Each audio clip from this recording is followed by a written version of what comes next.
What a day, guys. What a day.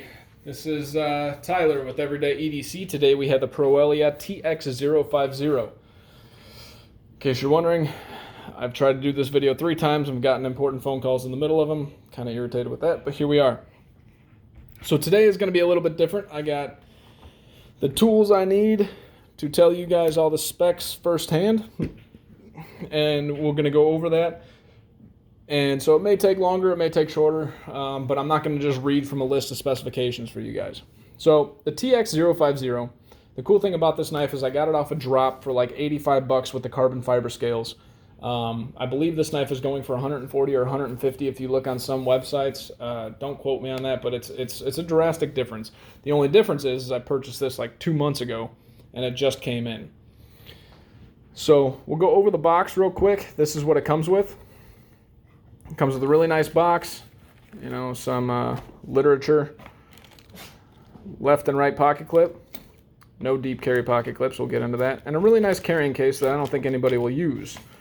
I would prefer, this is a really nice box, I'm sure, you know, some of the cost that goes into the knife goes into this box. I would prefer that they just give us a little zipper pouch with the cleaning cloth, just like every other Civivi or Wii does. It's way more practical in my opinion, but there it is, it's cool. The extra pocket clips are cool. So getting into this knife, let's see here. The steel is S35VN. Let's see if we can see that there. Like I said, it has fully carbon fiber scales. The only liner that's on the inside is this milled out liner for the liner lock. And yeah, so it's actually a pretty cool looking knife. The action on it initially is great, but that's to be expected with a much bigger blade, which you'll see in some of the comparisons that I do after this. But we'll jump into some specs. What I'll do is I'll get you with no rhyme or reason as far as the order goes. We'll start here. The blade stock thickness, which is, this is the only place where it looks like the original, 150 thousandths. The behind the edge thickness, 30 thousandths. Now, I'm not going to keep doing it because I'm kind of irritated today, but I just did my Duros, and I did the behind the edge thickness the same way. Comes in at about 20 thousandths, in between 10 and 20 thousandths behind the edge, which makes Civivis a little bit more slicey than this knife, but this knife is still plenty slicey enough. As you can see, we have this drop point reverse Tanto style blade. The flat grind, this isn't a full flat grind, this is about a half flat grind. It starts about halfway through the blade, and then you got this wedge up top. This jimping, I love this jimping. It is relatively aggressive, but it's knocked down perfectly. It is very comfortable in the hand. Same thing with the flipper tab. The flipper tab isn't one of those that's going to eat your fingers. I mean, it feels really nice to do. Really nice to flip, rather. Okay. Talk about some ergos real quick. The ergos on this knife are very good. Not Mannix too good, but they're up there. It fits your hand perfectly. You can either fall into this spot, fall into this spot, fall into this spot, and it works. Your whole hand gets on there as it should with a larger knife. Let's get into the weight of the knife, because this is a much larger knife. I'm sure we're curious of what this weight is. All right. Unfortunately, I don't know if you guys can see that on the camera, but we're going to give it a shot. We're in ounces. I don't know if you guys can see that. I don't want to touch my setup and screw it up, but that's coming in at 5.78 ounces. I don't know what that's listed on the site, but that's where it's coming in at right now. Go over some blade length.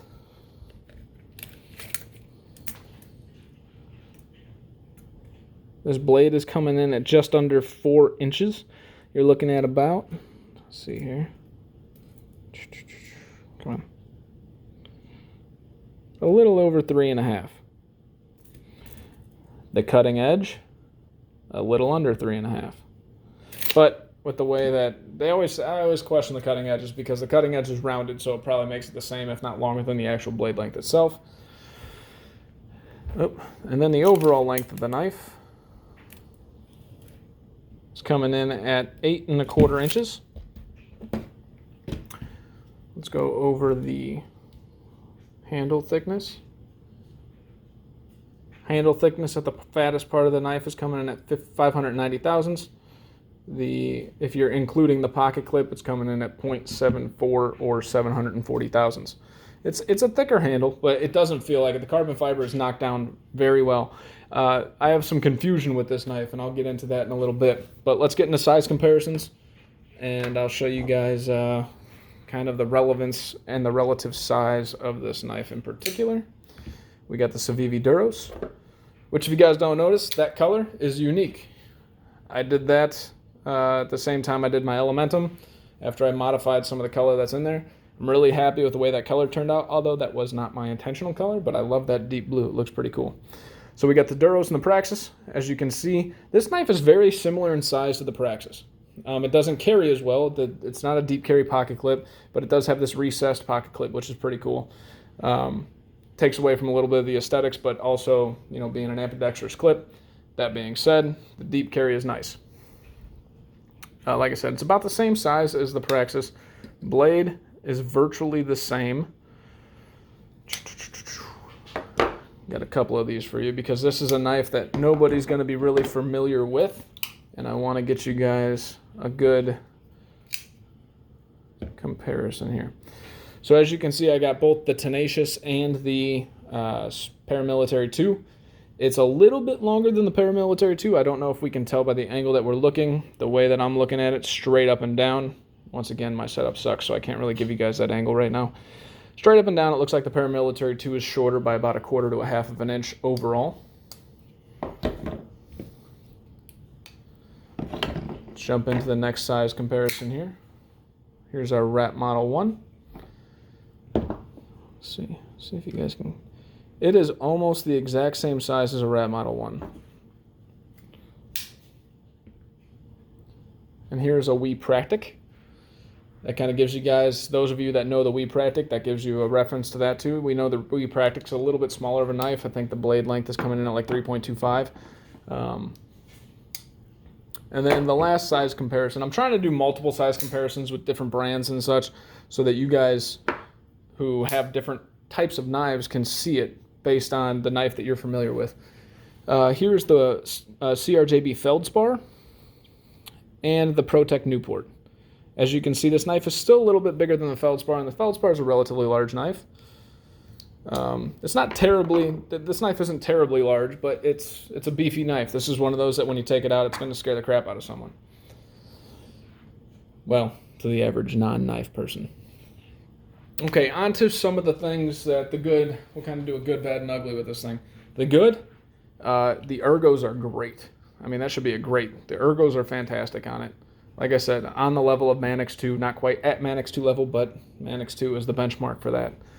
So the ergos are great, the scales feel great, everything is knocked down very well.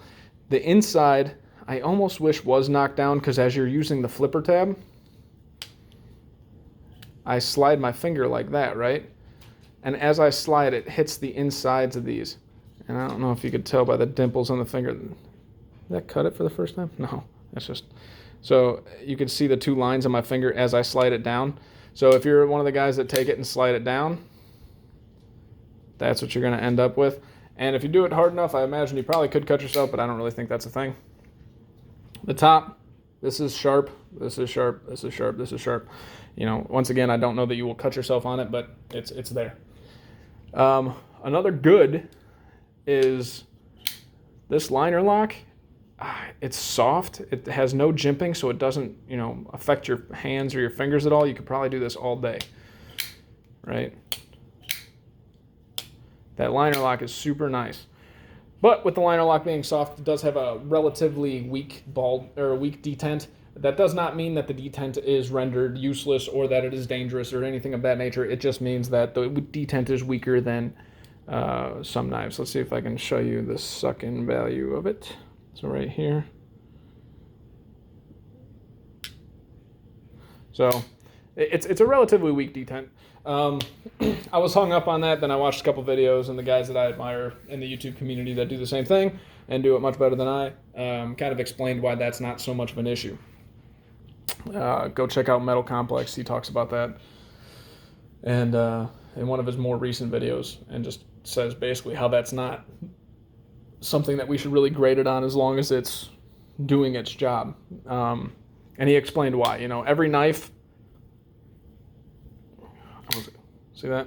I was able to do it by shaking it out. Now, is that a good thing? No. Is it a bad thing though? No.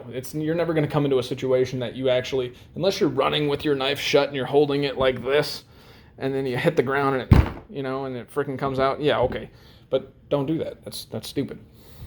I told you guys this is my third take because I keep getting interrupted. Backspace is really nice. As far as hot spots go, like I talked about the ergos being great, I barely feel the pocket clip. When you're up here, you don't feel anything. This feels great. So ergos on this thing are fantastic. Like I said, I got this from Drop for about $85. I'm saying a lot because, like I said, I had no rhyme or reason to what I'm doing. I'm kind of just winging it here. This is what I wanted to talk about. Those of you that are more familiar with blade grinds and whatnot, maybe if I can get this, and I can just clean this so you wouldn't be able to tell anyways. But you could definitely tell that this was milled, like, it seems like in fast order, because you can see lines all through the blade. You can see the edge. After I cut open a box, the edge had these little lines that are the scratch marks, but they were deep. It was starting to retain material. So the edge that comes on this is not the greatest. You compare it to a Civivi, if you will, and the edge in itself from the factory does not come the sharpest. That doesn't mean you can't do anything with it. I haven't honed this in yet because I wanted to do my review on it first. But, I mean, with a little bit of, a higher grit stone or some stropping, you can get rid of that. Let's move on here.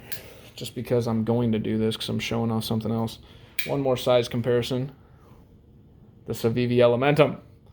This guy, a little dirty because I just cleaned up this edge today. But this shows you a relative comparison with that. Yeah. So that is the Proelia TX050. Overall thoughts. I love the knife. If you like a larger knife, you're going to love this knife. The action on it is fantastic. The ergos are great. You can tell how they got away with such good material because they did cut the corner a little bit on some things. Nothing that is a make or break for purchasing the knife, but it's something that's there. You can definitely see the lines. You can see the scratch marks in the blade. You guys can't. I can, just because my camera sucks and that's my fault. But overall, the carry isn't great. But is that a breaker for any of us? Everybody likes to pretend like it is until they get the knife in their hands, right? You get the knife in your hands and you're like, I really like this. I'll deal with the carry. Or if you don't like it, you're just going to use the carry as an excuse why you don't like it. It is. Everybody likes a deep carry, and we're so hell-bent on the fact that we have to have a deep carry pocket clip. We have to have a deep carry knife. But the reality is, you don't really notice it either. You hear these guys talk about these knives that stick out of their pocket. Everybody can tell you're carrying a knife. Well, no shit. I mean, there's a pocket clip in your pants.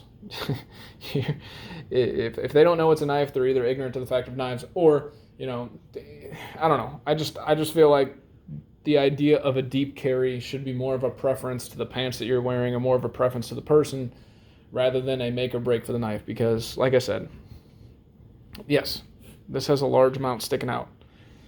To me, it's not a big deal. To some of you that it may be, but I think that if you get this in your hands and you hold it and you like the knife, the deep carry or non-deep carry won't really make a difference. I will say this pocket clip, I haven't adjusted the tension on it yet. This is one of those that kind of gets stuck as you're pulling it out. You don't have that bill that's sticking out that's going to catch anything, but you also don't have that pocket clip that slides in and out easily, but definitely secures your blade. So yeah, this is the Proelia TX050.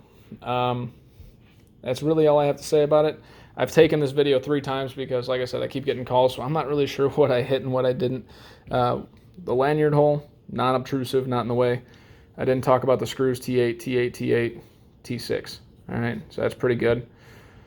I have not taken it apart yet, and I don't know if I really intend to. I don't see a reason to do so. Last thing, Show you guys this thing came perfectly centered. I will clean up that edge. If anybody is interested in this knife, I will let it go for the same amount that I purchased it for, 85 bucks. You know, message me, email me, whatever. The whole purpose of buying this was to kind of just get another knife out there. I know I'm on my Civivi kick. I do have my Bull Mastiff finally on the way, so those of you that are interested in the Bull Mastiff, it is out. It is out on Blade HQ now. You can get your hands on it. I did just purchase a Aquila as well. Aquila?